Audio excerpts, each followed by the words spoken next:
এই জান্নাতের গন্ধ পাওয়া যায় 1 বছরের দূরত্ব পথ থেকে। এটা জান্নাত। এখানে একটা দ্রুতগামী ঘোড়া দৌড়াতে আরম্ভ করেছে। 1 বছর দৌড়িয়ে যত পথ যাবে, ওই পথের মাথাতে যদি কেউ দাঁড়াই তাহলে ও জান্নাতের গন্ধ পাবে। তোমার বোন জান্নাতে তো যাবে না, জান্নাতের গন্ধ পাবে না। বলে রাখলাম আমি অনুবাদক। আজকেই তোমার বোনকে সিদ্ধান্ত পরিবর্তন করতে বলো, তওবা করে পোশাক পরিবর্তন করে আল্লাহকে ভয় করতে বলো।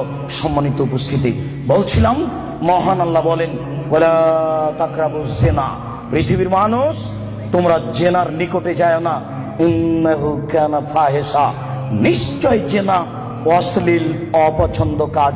ওয়াসাআ সাবিলা, অতীব খারাপ। এই পথ অতীব জঘন্য, এই পথ অতীব খারাপ। শুনুন,